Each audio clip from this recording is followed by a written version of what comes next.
దేవుని పరిశుద్ధ నామమున స్తోత్రాలు. మీ యొక్క ఆధ్యాత్మిక టీవీ కార్యక్రమాన్ని వీక్షిస్తున్నటువంటి మీ అందరికీ మన ప్రభువును రక్షకుడైన యేసుక్రీస్తు వారి నామములో వందనములు తెలియజేస్తా ఉన్నా. పరిశుద్ధ గ్రంథము నుండి ఆది కాండము 4వ అధ్యాయము 1వ వచనాన్ని మనం చదువుకుందాం. ఆదాము తన భార్య అయిన హవ్వను కూడినప్పుడు ఆమె గర్భవతి అయి కయ్యూనును కని, యెహోవా దయ వలన నేనొక మనుష్యుని సంపాదించుకున్నానెను. ప్రభునందు ప్రియ దేవుని బిడ్డలారా, గత కాలంలో కుటుంబ వ్యవస్థను గురించి కొన్ని విషయాలు నేను మీతో పంచుకోవటం జరిగింది. ఈరోజు కుటుంబ వ్యవస్థలో, దేవుడు కట్టినటువంటి ఒక కుటుంబ వ్యవస్థలో అత్యంత ప్రాముఖ్యమైనది ఏంటంటే బిడ్డలు, సంతానము, పిల్లలు అనేది చాలా ప్రాముఖ్యం. పెళ్ళైన తర్వాత బిడ్డలను కని ఒక కుటుంబంగా జీవిస్తూ ఉంటారు. కానీ నాడు చాలామందికి పిల్లలు లేక అనేక సంవత్సరాలు ఎంతో ఇబ్బందులు పడుతున్నటువంటి వారు కూడా చాలామంది ఉన్నారు. పెళ్ళై వివాహం జరిగి అనేక సంవత్సరాలైన ఇంకా బిడ్డలు కలక్క ఎంతో నిరుత్సాహంతోనూ బాధలతోనూ ఉన్నారు. అయితే దేవుని యొక్క వాక్యం సెలవిస్తూ ఉంది. మనము కీర్తనల గ్రంథము 127 అధ్యాయం 3వ వచనాన్ని మనం చూస్తున్నప్పుడు, కుమారులు యెహోవా అనుగ్రహించే స్వాస్థ్యము, గర్భఫలము ఆయన ఇచ్చు బహుమానమే అంటున్నాడు భక్తుడు. కీర్తనాకారుడు ఇలా రాస్తూ ఉన్నాడు ఇక్కడ, కుమారులు యెహోవా అనుగ్రహించు స్వాస్థ్యము, గర్భఫలము ఆయన ఇచ్చు బహుమానము. ప్రియులారా, ఈ భూమి మీద అత్యంత విలువైనది గర్భఫలం అని చెప్పవచ్చు. ఎందుకంటే గర్భఫలం అనేది డబ్బు ఇచ్చి కొనలేం. గర్భఫలం అనేది కేవలం దేవుడు మాత్రమే అనుగ్రహించాలి. మన దగ్గర డబ్బు ఉంటే ఒక పొలాన్ని కొనగలం, ఒక బిల్డింగ్ కట్టగలం, ఒక కారు కొనగలం, ఒక బంగారాన్ని కొనుక్కోగలం, పెళ్లి చేసుకోగలము, ఒక భార్యని లేదా ఒక భర్తని మనం సంపాదించుకోగలం. కానీ గర్భఫలం అనేది కేవలం దేవుడు మాత్రమే ఇవ్వాలి. అది దేవునికి మాత్రమే సాధ్యం. ఈ భూమి మీద దేవునికి మాత్రమే సాధ్యమైనటువంటి కార్యాల్లో గర్భఫలం ఇవ్వటం అనేది దేవుని ఒకటి. నీ యొక్క జీవితకాలం కానీ, నీ మరణం కానీ, అలాగే గర్భఫలం కానీ, ఆయుష్ ఆయన చేతిలో ఉంటుంది, గర్భఫలం అనేది ఆయన చేతిలో ఉంటుంది. కాబట్టి ప్రియులారా, గర్భఫలము యెహోవా అనుగ్రహించేటటువంటిది. కుమారులు ఆయన అనుగ్రహించే స్వాస్థ్యము, గర్భఫలం ఆయన ఇచ్చే బహుమానం అని దేవుని యొక్క వాక్యం సెలవిస్తూ ఉంది. కానీ ఈనాడు చాలామంది వ్యక్తులు, ఎంతోమంది వివాహమై అనేక సంవత్సరాలైన పిల్లలు లేక ఎంతో బాధలు పడి ఎంతో అలమటించి ఎన్నో బాధలు పడుతూ అనేక చోట్లకి, అనేక ట్రీట్మెంట్స్కి, అనేక చోట్లకి, అనేక పనులకి తిరుగుతూ ఉన్నారు. వివాహమైన తర్వాత పిల్లలు లేకపోతే సమాజం అనేక రకాలుగా స్త్రీని నిందిస్తూ ఉంటారు. కాబట్టి పరిశుద్ధ గ్రంథంలో కొంతమంది వ్యక్తులకి గర్భఫలాలు లేవు. కొంతమంది వ్యక్తుల జీవితాలు మనం చూస్తున్నప్పుడు పరిశుద్ధ గ్రంథంలో సమూయేలు మొదటి గ్రంథము 1వ అధ్యాయంలో మనం చూస్తున్నప్పుడు, 1వ అధ్యాయము 2వ వచనములో మనం చూస్తున్నప్పుడు 2వ లైన్లో, వీరిలో ఒక దాని పేరు హన్నా, రెండవ దాని పేరు పెనిన్నా. పెనిన్నాకు పిల్లలు కలిగిరి కానీ హన్నాకు పిల్లలు లేకపోయిరి. ఎఫ్రాయిము మన్యంలో రమత్సయి పట్టణంలో ఒక వ్యక్తి ఉన్నారు. ఆయనకి పేరు ఎల్కానా. ఆయనకి 2 భార్యలు, హన్నా, పెనిన్నా. ఈ హన్నా పెనిన్నాల యొక్క పరిస్థితి మనం చూసినప్పుడు, పెనిన్నాకి పిల్లలు అయితే ఉన్నారు కానీ హన్నాకు పిల్లలు కలగలేదు. అయితే హన్నా యొక్క పరిస్థితి మనం చూస్తున్నప్పుడు, హన్నా జీవితంలో ఎన్నో శోధనలను, సమస్యలను ఎదుర్కొంటూ ఉంది. సొంత తోటికోడలైనటువంటి పెనిన్నాయే హన్నాను ఎన్నో బాధలు పెట్టింది. నీకు పిల్లలు లేరు, నువ్వు గొడ్రాలు అని చెప్పి, నా పిల్లల్ని ముట్టుకోవద్దు, నా పిల్లల్ని ఎత్తుకోవద్దు, వారితో ఆడటానికి వీలు లేదు, ఎందుకంటే రేపొద్దున నీ పరిస్థితి నా పిల్లలకు రావచ్చు అని సూటి పోటీ మాటలతో ఆమెను ఎంతో బాధపరిచినప్పుడు, హన్నా దేవాలయానికి వెళ్ళి వారికి ఏటేటా శీలోహులో ఉన్నటువంటి మందిరానికి వెళ్ళటం అనేది ఒక వాడుకగా ఉండేది.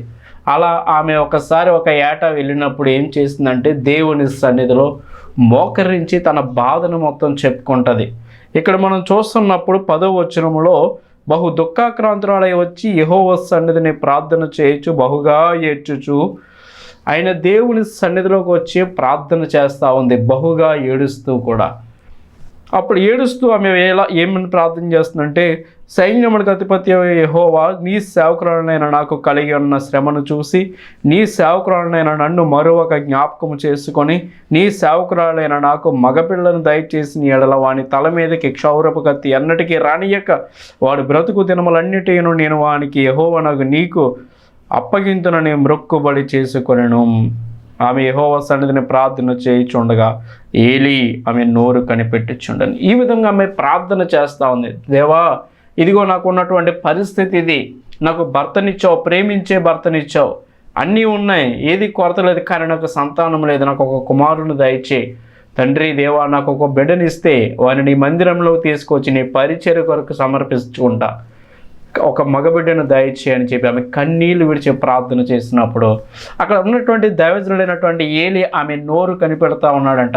ఎందుకంటే ఆమె నోరుని కనిపెడతా ఉన్నాడంటే ఆమె పైకి చేయటం లేదు, ఆమె స్వరము మాత్రం వినిపించలేదు, ఆమె పెదవులు మాత్రం కదులుతున్నాయి కానీ ఆమె స్వరము మాత్రం వినిపించదు. అప్పుడు ఒకవేళ ఆమె నిద్రపోతుందేమో, ప్రార్థన చేస్తూ నిద్రలోకి వెళ్ళిందేమో అని ఏలీ ఆయన పొరపాటు పడుతూ ఆమెను పరీక్షించి పిలవనొచ్చినప్పుడు ఆమె చెప్తుంది, నా ఏలిన వాడా, నాకున్నటువంటి పరిస్థితి ఇది, నా పరిస్థితిని బట్టి ఆయన సహాయం నేను కోరుకుంటున్నాను, నేను ఏమీ నిద్రపోవడం లేదు, నేనేమి మద్యం సేవించలేదు, నన్ను మీరు మరి చెడ్డగా నన్ను మీరు ఎంచొద్దు అని చెప్పి హన్న ఏలీతో మాట్లాడి ఆ యొక్క పరిస్థితి ఆమె చెప్పుకున్నప్పుడు దైవజనుడైనటువంటి ఏలీ ఆమెను ఆశీర్వదిస్తాడు. అమ్మ, నీ విశ్వాసం నీ జీవితంలో కార్యం చేస్తుంది, వచ్చే ఏటా దేవుడు నీకు 12 బిడ్డనిస్తాడు, నువ్వు ధైర్యంగా వెళ్ళిరా అని చెప్పి ఆమెను ఆశీర్వదించి పంపించినప్పుడు ఆమె ధైర్యంతో మరి ఇంటికి వెళ్ళినట్లుగా మనం చూస్తాం.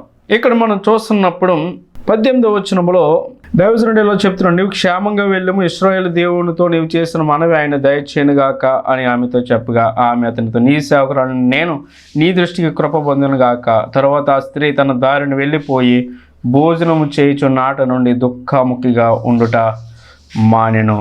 ఎప్పుడైతే దైవజనుడు ఆ శుభవచనాన్ని పలికాడో, అమ్మ నువ్వు ధైర్యంగా వెళ్ళు, దేవుడు నీ జీవితంలో కార్యం చేస్తాడని ఒక శుభవచనాన్ని పలికి ఆశీర్వదించి పంపించాడో, నాట నుండి ఆమె దుఃఖపడటం మానేసింది, నాట నుండి ఆమె భోజనం చేయటం అంటే ఆమెలో ఉన్నటువంటి వేదన బట్టి అప్పటి వరకు ఆమె దుఃఖపడుతూ ఉంది, అప్పటి వరకు ఆమె సరిగా భోజనం కూడా చేయట్లేదు. ఒక్కొక్కసారి ఆమె బాధపడుతూ ఉంటే భర్త ఆమె దగ్గరికి వచ్చి అంటాడు, అన్నా నువ్వు ఎందుకు బాధపడుతున్నావు, బిడ్డలు లేరని నువ్వు ఎందుకు దిగులు చెందుతున్నావు, నీకు నేనేం తక్కువ చేశాను, నీకు నేను ఏం కొరత చేశాను, నీకు 10 మంది కుమారుల కంటే నేను శ్రేష్టమైనటువంటి వాడను కానా అని భర్త ఆమెను అనేక విధాలుగా ఆదరిస్తూ ఓదారుస్తున్నటువంటి ఒక ప్రేమ గల భర్తగా ఈనాడు మనం చూస్తూ ఉన్నాం. ఈ యొక్క సమూయేలు పరిస్థితి చూస్తున్నప్పుడు. కానీ ఈనాడు ఎలాంటి భర్తలు లేరు. ఒకవేళ భార్యకి బిడ్డలు లేకపోతే మరి నిందించేటటువంటి వారు, నువ్వు అలాగా, నువ్వు ఇలాగా, నీ పరిస్థితి అది, నీ పరిస్థితి ఇది అని అనేక రకాలుగా బాధ పెట్టేటటువంటి వారు. ఒకవేళ ఆడబిడ్డ పుడితే మాకు మగపిల్లని ఎందుకు కనలేదు, నువ్వు ఆడపిల్ల ఎందుకు పుట్టిందని అనేక రకాల సమస్యలు నేను చూశాను నా కళ్ళ ఎదురుగా. కొంతమంది పరిస్థితులు మా రిలేటివ్స్లో కూడా నేను చూశాను, నువ్వు మగపిల్లను కనాల్సిందే, మళ్ళీ కాన్పుంచి అని. గర్భఫలం యెహోవా ఇచ్చు బహుమానం, కుమారులైన కుమార్తెలైన అది సమస్తము ఆయన చిత్తమే. కాబట్టి మంచి భర్తగా ఆమెను అర్థం చేసుకుని ఆమెను ఏమాత్రం కూడా మరి చులకన చేయకుండా తనను ఎంతో ప్రేమించినటువంటి వ్యక్తి ఇక్కడ మనం చూస్తాం గర్భఫలం విషయంలో. అయితే ఆ తర్వాత కొద్ది దినాలకి ఆమె గర్భము దాల్చింది. దేవుడు చక్కని ఒక మగబిడ్డను ఆమెను ఆశించిన విధంగానే మరి బిడ్డను ఇచ్చాడు. ఆ బిడ్డ పేరు సమూయేలు. ఆమె నెలలు రోజులు గడిచిన తర్వాత దేవాలయానికి తీసుకువెళ్ళి ప్రతిష్ఠించి దైవజనుడితో చెబుతుంది. 26వ వచనంలో అంటున్నాడు, నా ఏలినవాడా, నా ఏలినవాని ప్రాణము తోడు, ఆనాడు నీ యొద్ద నిలిచి యెహోవాకు ప్రార్థన చేసిన స్త్రీని నేనే, ఈ బిడ్డను దయచేయమని యెహోవాతో నేను చేసిన మనవి ఆయన నాకు అనుగ్రహించెను అనే ఒక సాక్ష్యాన్ని ఆమె తెలియచేస్తూ ఉంది. కాబట్టి నేను ఆ బిడ్డను యెహోవాకు ప్రతిష్ఠించుచున్నాను, తాను బ్రతుకు దినములన్నిటను వాడు యెహోవాకు ప్రతిష్ఠితుడని చెప్పినప్పుడు వాడు యెహోవాకు అక్కడనే మ్రొక్కెను. దేవుడు ఆమె గర్భము దాల్చాడు. ఈ హన్నా యొక్క పరిస్థితి, సంఘటనలు మనం చూస్తున్నప్పుడు హన్నాకు పిల్లలు లేరనేటువంటి ఒక బాధ అయితే, ఆమెను తమ సొంత తోటుకోడలు, ఇరుగు పొరుగు వారి ద్వారా కూడా వచ్చినటువంటి అనేకమైనటువంటి నిందలు, అపనిందలు, అవమానాలు, బాధాకరమైనటువంటి పరిస్థితుల్లో ఆమె తీసుకున్నటువంటి నిర్ణయం ఏంటంటే దేవాలయానికి వెళ్ళి తన యొక్క బాధను దేవుని సన్నిధిలో కుమ్మరించింది. అలా దేవుని సన్నిధిలో ఆమె కుమ్మరించినప్పుడు, తన బాధను వ్యక్తం చేసినప్పుడు దేవుడు ఆమె మొరను ఆలకించి సంవత్సరము తిరగకుండా ఒక మగబిడ్డని దయచేశాడు. ఈనాడు ఒకవేళ అలాంటి పరిస్థితి ఈనాటి స్త్రీలకు కలుగుతూ ఉంటే ఏం చేస్తూ ఉన్నారంటే ఇక ఆత్మహత్య దారి అని ఒక తప్పుడు మార్గాన్ని ఎంచుకుంటా ఉన్నారు. నిజమే ప్రియులారా, ఇక చనిపోదాం, నాకు బిడ్డలు కలగరు అంటే తమలో ఉన్నటువంటి విశ్వాసాన్ని కోల్పోయి మరి అనేక మంది మరణాన్ని వైపు చూస్తూ ఉన్నారు. కానీ అన్న అలా చేయలేదు. అన్న చనిపోవాలనుకోలేదు. దేవుని తట్టు చూసింది. తన సమస్యను దేవుని సన్నిధిలో కుమ్మరించింది. దేవుడు ఆశ్చర్యకార్యం చేస్తారు. ఒకవేళ మీకు బిడ్డలు లేరని మీరు దిగులు చెందుతున్నారా? ఆయన యందు విశ్వాసం ఉంచండి. దేవుడు మీ గర్భాలు తెరుస్తాడు. మీకు దేవుడు చక్కని బిడ్డలను అనుగ్రహిస్తాడు. మనం చూస్తున్నప్పుడు ఆదికాండము 16వ అధ్యాయంలో మరి అబ్రహాము భార్య అయినటువంటి శారా యొక్క పరిస్థితి మనం చూస్తాం. అబ్రహాము శారాలకు కూడా మరి వారికి 100 సంవత్సరాలు వచ్చేంత వరకు వారికి బిడ్డలు లేరు. ఇక్కడ మనం చూడండి 16వ అధ్యాయం 1వ వచనంలో చెబుతున్నాడు, అబ్రహాము భార్య అయిన శారాయి అతనికి పిల్లలు కనలేదు అంటున్నాడు. ఆమెకు గర్భఫలము లేదు. అబ్రహాముకి దేవుడు విస్తారమైన ఆశీర్వాదాన్ని ఇచ్చాడు. ఎందుకంటే వెళ్ళమన్న చోట్లకల్లా వెళ్ళాడు. అలా దేవుని మాటకు విధేయత కలిగి ఉండటం వల్ల అబ్రహాముని బహుగా దేవుడు ఆశీర్వదించారు. చాలా ఆస్తి అనేది ఉంది, బహుమంది పనివారు ఉన్న దేవుడు ఎంతో ఆశీర్వదించారు. కానీ శారాకు సంతానం లేదు. అప్పటికే వృద్ధాప్యం వచ్చేసింది. ఒకసారి అబ్రహాము బాధపడుతూ దేవుని యొక్క సహాయాన్ని కోరతాడు. దేవా, నువ్వు నాకు అన్నీ ఇచ్చావు, కానీ నా తదుపరి ఆస్తి ఐశ్వర్యాన్ని అనుభవించడానికి నా కడుపున ఒక్క కాయ కూడా కాయలేదే, నాకు ఒక గర్భఫలం అనేది లేదు అని చెప్పి బాధపడుతున్నప్పుడు దేవుడు చెప్తాడు, ఇదిగో ఆకాశం వైపు చూడు అంటాడు. ఏం కనిపిస్తున్నాయి? నక్షత్రాలు కనిపిస్తున్నాయి, లెక్క పెట్టి అంటాడు. ఆయన లెక్క పెడతాడు. 1, 2, 3, 5, 10, 100, 1000, 10,000. దేవా, ఇక నా వల్ల కాదంటాడు. నీ సంతానాన్ని అంత అధికంగా నేను అంతలా ఆశీర్వదిస్తానంటాడు. కిందకి చూడంటాడు, ఇసుక కనబడుతుంది, ఇసుక తీసుకో అంటాడు. గుప్పులోకి ఇసుక తీసుకున్నాడు అబ్రాం. ఆ ఇసుక రేణువులు లెక్క పెట్టమన్నాడు దేవుడు. ఇసుక రేణువులు అబ్రాము లెక్క పెడతా ఉన్నాడు. 1, 2, 3, 5, 10, 100, 200, 300, 500, 1000. దేవా, ఇక నా వల్ల కాదన్నాడు. నీ సంతానం కూడా అంతగా విస్తరణ చేస్తాడు. దేవుడు ఒక వాగ్దానాన్ని చేశాడు. అప్పటికే అబ్రహాముకి 100 సంవత్సరాలు, శారాకి 90 సంవత్సరాల వయస్సు. కాబట్టి ప్రియులారా, మరి వాగ్దానం చేసినటువంటి 25 సంవత్సరాలకి దేవుడు ఇస్సాకుని ఇచ్చినట్లుగా మనం చూస్తాం. అంటే దేవునికి సమస్తము సాధ్యమే.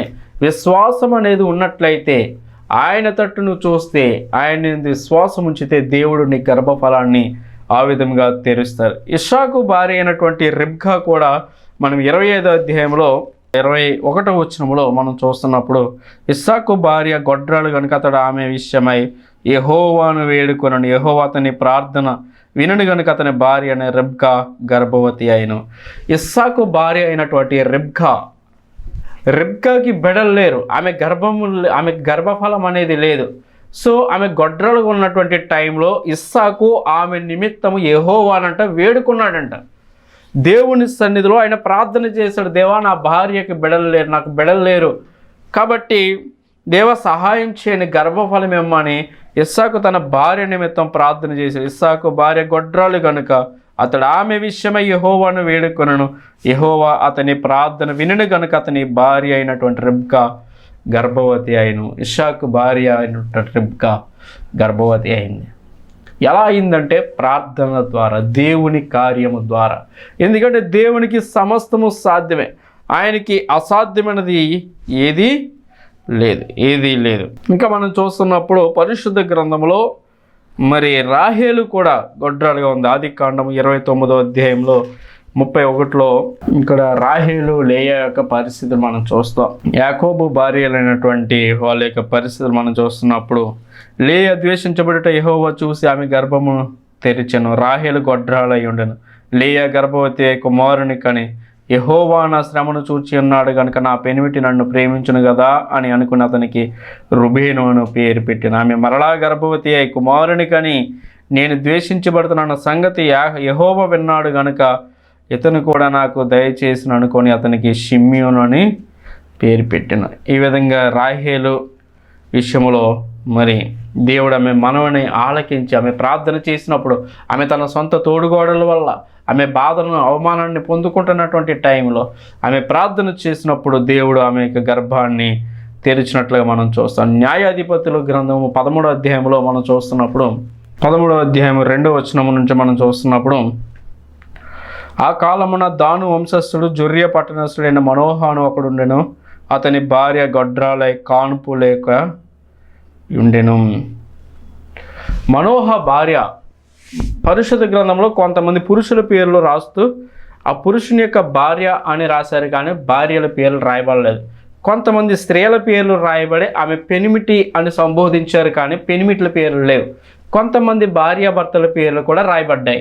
ఇక్కడ స్త్రీ పేరు రాయబడలేదు, కానీ మనోహ అనేటువంటి ఒక వ్యక్తి ఉన్నాడు, అతని భార్య అని చెప్పి రాస్తూ ఇక్కడ ఏమంటున్నారంటే, మనోహాను ఒకడుండెను, అతని భార్య గొడ్రాలై కాన్పు లేకయుండెను.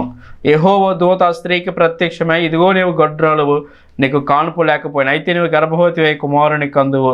నీవు జాగ్రత్తగా ఉండి ద్రాక్షారసమైన కానీ మద్యముని కానీ త్రాగకుండము, అపవిత్రమైన దేనినైనను తినకుండమని ఇలా కొన్ని కండిషన్స్ దేవుడు చెప్పాడు. ఆనాడు ఇశ్రాయేలీయుల ప్రజలను మరి శత్రువుల నుంచి కాపాడుతున్నటువంటి టైంలో, అప్పటికి రాజులు లేరు, న్యాయాధిపతుల కాలంలో మరి యొక్క మనోహ భార్య విషయంలో దేవుడే దర్శనమిచ్చి, ఇదిగో నీవు నీ గర్భము తెరవబోతున్నాను, దేవుడు నీ యొక్క బిడ్డను ఇవ్వబోతున్నాను, కాబట్టి నువ్వు జాగ్రత్తగా ఉండాలి, నువ్వు మద్యపానం తాగకూడదు, మరి అపవిత్రమైన దాన్ని దేనిని కూడా నువ్వు ముట్టకూడదు, చాలా జాగ్రత్తగా ఉండాలి, నీ కడుపున ఒక కుమారుడు మరి పుట్టబోతున్నాడు అని చెప్పి యొక్క గొడ్రాలైనటువంటి మనోహ భార్య విషయంలో దేవుడు ఆమెకు గర్భాన్ని తెరిచి ఆమెకు ఒక మగబిడ్డను దయచేసినట్లుగా మనం చూస్తే ఇక్కడ 24వ వచనంలో తర్వాత ఆ స్త్రీ కుమారుని కని అతనికి సంసోను అని పేరు పెట్టెను. ఆ బాలుడు ఎదిగినప్పుడు యెహోవా అతనిని ఆశీర్వదించెను.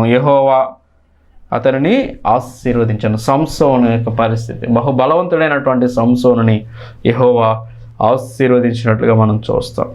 ఇంకా మనం క్రొత్త నిబంధనలో చూస్తున్నప్పుడు మరి ఒక జంట మనకు కనిపిస్తుంది. లూకా సువార్తలో 1వ అధ్యాయం 57వ వచనం నుండి మనం చూస్తున్నప్పుడు, ప్రసవకాలం వచ్చినప్పుడు ఎలిజబెత్ కుమారుని కనప్పుడు ఆ ప్రభు ఆమె మీద మహాకనికరం ఉంచునని ఆమె పొరుగువారి బంధువులు ఆమెతో కూడా సంతోషించిరి.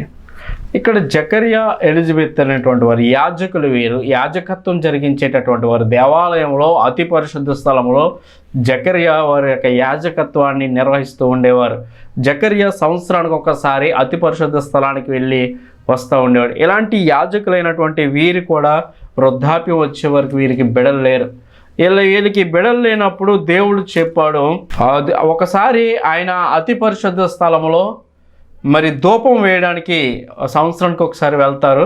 అతను లోపలికి వెళ్ళేటప్పుడు అతను ధూపం వేస్తున్నటువంటి సమయంలో అతనికి ఎదురుగా దేవుని దూత ప్రత్యక్షమై, జకర్యా, ఇదిగో దేవుడు మరి నీకు బిడ్డలు ఇవ్వబోతున్నారు, నీ భార్య గర్భం దాల్చబోతా ఉందని చెప్పినప్పుడు ఆ యొక్క విషయాన్ని తన భార్యతో పంచుకున్నప్పుడు ఆమె మరి నమ్మదు. అలా నమ్మనప్పుడు ఆమె నోరు మూయబడుతుంది. తర్వాత మరి బాప్తిస్మం ఇచ్చే యోహాను ఆమె గర్భం నుండి మరి పుట్టినట్లుగా మనం చూస్తాం. యేసుక్రీస్తు ప్రభువారి కంటే 6 నెలల ముందు యోహాను మరి జన్మించినట్లుగా మనం చూస్తాం. ఈ విధంగా పరిశుద్ధ గ్రంథంలో చాలామంది మరి కొంతమంది వ్యక్తులు తమ జీవితంలో గర్భఫలము లేనటువంటి టైంలో యెహోవాను వేడుకొనగా, మరి మొక్కుబడి చేసుకోగా, ప్రార్థన చేసుకోగా, ఆయన మీద ఆధారపడి ఆయనకు సహాయాన్ని కోరుకున్నప్పుడు దేవుడు చాలా అద్భుతమైనటువంటి మరి ఫలితాలను వారి గర్భాలను తెరిచి మరి బిడ్డలను అనుగ్రహించారు. ఒకవేళ ఈ వాక్యం వినిచున్నటువంటి మీకు వివాహమై ఇంకా బిడ్డలు లేకపోయినట్లయితే ఈ వర్తమానం వినిచున్నటువంటి మీరు ఆయన యందు విశ్వాసం ఉంచండి, ఆయన తట్టు చూడండి. మీ యొక్క సమస్యను దేవుని సన్నిధిలో మరి నీళ్లు కుమ్మరించినట్లుగా కుమ్మరించండి. దేవుని యొక్క వాక్యం ఏం సెలవిస్తూ ఉందంటే, మీరు దేవుని గురించి చింతింపకూడదు కానీ సమస్తము ఆయనకు తెలియచేయడానికి దేవునికి వాక్యం సెలవిస్తుంది. మీరు చింతించాల్సినటువంటి పని లేదు, చింతించొద్దని దేవుడే చెబుతున్నాడు. కాబట్టి ఒకవేళ గర్భఫలం కోసం ఆశపడుతున్నట్లయితే, బిడ్డలు కావాలని నువ్వు కోరుకుంటున్నట్లయితే, ఇదిగో ఆయన సన్నిధికి వెళ్ళు, ఆయన సన్నిధిలో ప్రార్థన చేయి. హన్నా వలె ప్రార్థన చేయి. ఇస్సాకు తన భార్య కొరకు ప్రార్థన చేసినట్లుగా మీ భార్యల కోసం మీరు ప్రార్థన చేయండి. దేవుడు మీ జీవితంలో అటువంటి అద్భుతాలు, ఆశ్చర్యకార్యాలు ఖచ్చితంగా చేస్తాడు. అబ్రహాము నిండు వృద్ధాప్యంలో మరి శారాకి దేవుడు ఇస్సాకునిచ్చాడు. ఇస్సాకు భార్య అయినటువంటి రెబెకా గర్భాలుగా ఉన్నప్పుడు ఇస్సాకు ప్రార్థన చేయగా దేవుడు మరి ఇస్సాకుకి మరి గర్భఫలాన్ని ఇచ్చినట్లుగా మనం చూస్తాం. అలాగే యాకోబు భార్య అయినటువంటి రాహేలు విషయంలో దేవుడు చేసినటువంటి కార్యం, మరి హన్నాకు పిల్లలు లేనప్పుడు మరి ఆమె దేవుని సన్నిధిలో దేవాలయానికి వెళ్ళి ప్రార్థన చేసినప్పుడు హన్నా గర్భాన్ని దేవుడు తెరిచి ఒక చక్కని కుమారుణ్ణి మరి సమూయేలుని దేవుడు అనుగ్రహించాడు. అలాగే మనోహ భార్య విషయంలో మనం చూసినప్పుడు సంసోనుని దేవుడు ఆమె గర్భాన్ని తెరిచి ఆమెకి బిడ్డలనిచ్చారు. ఈ విధంగా క్రొత్త నిబంధనలు జకరియా, ఎలిజబెత్ యాజకులైనటువంటి వీరి జీవితాల్లో కూడా దేవుడు గొప్ప కార్యాలు చేసినట్లుగా మనం చూస్తున్నాం. కాబట్టి ప్రియులారా, యెషయా గ్రంథంలో ఇలా చెబుతున్నారు చూడండి. 54వ అధ్యాయము మొదటి నుండి మనం చూస్తున్నప్పుడు, గొడ్రాల పిల్లలు కననిదాన జయగీతం ఎత్తుము, ప్రసవ వేదన పడనిదాన విజయ కీర్తన ఎత్తి ఆనందపడుము. వాగ్దానముతో కూడినటువంటి ఆశీర్వాదం, ఆజ్ఞ ఏమంటున్నాడంటే, గొడ్రాల పిల్లలు కననిదాన జయగీతం పాడు. ఇక నువ్వు బాధపడాల్సినటువంటి పని లేదు. ప్రసవ వేదన పడనటువంటి దాన జయగీతని ఆనందపడము. సంసారి పిల్లల కంటే విడువబడిన పిల్లలు బహు విస్తారమగునని యెహోవా సెలవిచ్చుచున్నాడు. ఇక్కడ 3వ వచనంలో చెబుతున్నాడు, నీ సంతానము అన్య జనముల దేశమును స్వాధీనపరచుకును, పాడైన పట్టణముల నివాస స్థలముగా చేయను. ఆయన ఇచ్చే ఆశీర్వాదముతో కూడినటువంటి వాగ్దానం, నీ సంతానము అన్య జనముల దేశంలో మరి స్వాధీనపరుచుకుంటారని చెప్పి చెబుతాను. 13వ వచనంలో చెప్తున్నాడు, నీ పిల్లలందరూ యెహోవా చేత ఉపదేశమునందుదురు, నీ పిల్లలకు అధిక విశ్రాంతి కలుగును.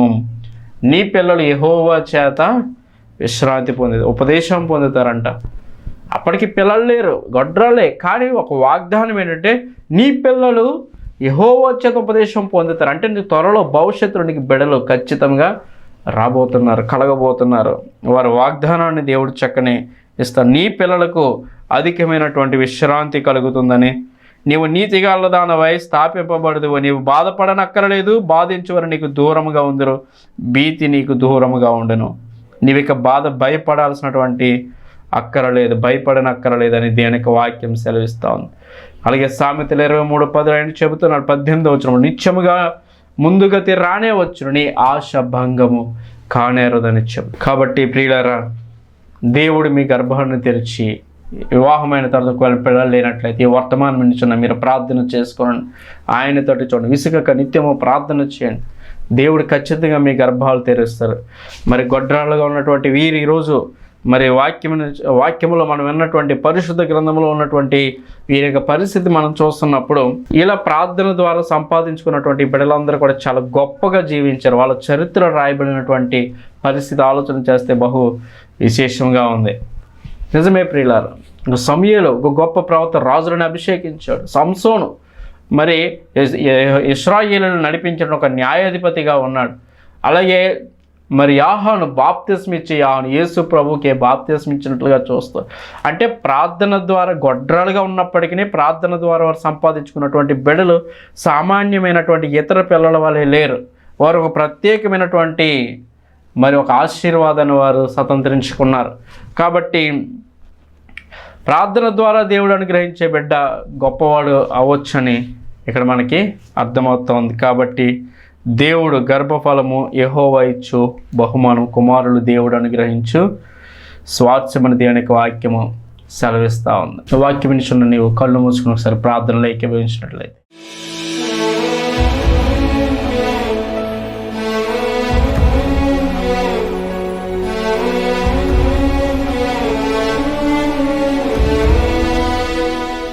మహాపరిశుద్ధుడు, ప్రేమగల మా తండ్రి దేవా, నీ నామమునకు స్తోత్రాలు. ఇది కుటుంబ వ్యవస్థలో రెండో వర్తమానంలో వివాహమైన తర్వాత బిడ్డలు అనేది లేకపోతే ఎంత బాధాకరమో, ఎంత వ్యాధి లోకంలో సమాజంలో ఆనాడే పరిశుద్ధ గ్రంథంలో భక్తులు ఎదుర్కొన్నారు. ఈనాడు కూడా ఎన్నో సమస్యలు కనబడతా ఉన్నాయి. ఈ యొక్క వర్తమానాన్ని బిడ్డలందరిపై నీ కృప ఉంచండి. మరి ముఖ్యంగా వివాహమై అనేక సంవత్సరాలైనా ఇంకా పిల్లలు కలగక బాధపడుతూ బిడ్డల కోసం ఆశపడుతున్నటువంటి స్త్రీలు ఎవరైతే ఉన్నారో తల్లులని మీరు జ్ఞాపకం చేసుకోనండి. గర్భఫలం యెహోవా ఇచ్చే బహుమానం అన్నావు ప్రభువా, వారి గర్భములను మీరు తెరవచేయండి. నీ నామములో నజరుడైన యేసు నామములు గర్భఫలములను కుమారులను, స్వాస్థ్యములను, బహుమానములను మీరు అనుగ్రహించి దేవా మీరే మహిమ తెచ్చుకోండి దేవా, సహాయం చేయండి ప్రభువా నాయన తండ్రి. ఎందుకంటే గర్భఫలం అనేది డబ్బు ఇచ్చి కొనుక్కోలేం ప్రభు, అది కేవలం మీకు మాత్రమే సాధ్యం. కనుక నీ బిడ్డలను కనికరించండి. ఆనాడు శారా జీవితంలో చేసిన ఆశ్చర్య కార్యం, రెబ్కా జీవితంలో చేసిన కార్యం, హన్నా జీవితంలో చేసినటువంటి కార్యం, మనోహ భార్య విషయంలో చేసినటువంటి కార్యం, జకరియా ఎలిజబెత్ విషయాల్లో చేసినటువంటి ఆశ్చర్య కార్యాలు ప్రభువా ఈనాడు నీ ప్రియ బిడ్డలను కూడా కనికరించండి దేవా. వారికి గర్భాలను మీరు తెరవండి ప్రభువా, వారికి బిడ్డలను కలుగొచ్చే తండ్రి దేవా. నీ నామములోనైనా ప్రభువా తండ్రి బిడ్డల గల తల్లులుగా చేసి ప్రభువా ఆశీర్వదించమని, సహాయం చేయమని, వాక్యములని బిడ్డలందరి జీవితాల్లో అవిశ్వాసాన్ని, అపనమ్మకాన్ని తొలగించి విశ్వాసమును రెట్టింపు చేయండి నాయన. సమస్య వచ్చినప్పుడు ఈ యొక్క హన్నా వలే ప్రభువా నీ సన్నిధికి వచ్చి తమ సమస్యను నీళ్లు కుమ్మరించినట్లుగా కుమ్మరించే మనసు ఇచ్చి ఆశీర్వదించమని, వాక్యములను బిడ్డలందరి జీవితాల కార్యాలు చేసి మీరు మహిమ పొందమని యేసు నామమున ప్రార్థిస్తున్నాను మా పరమ తండ్రి. ఆమేన్, ఆమేన్. అందరికీ వందనాలు.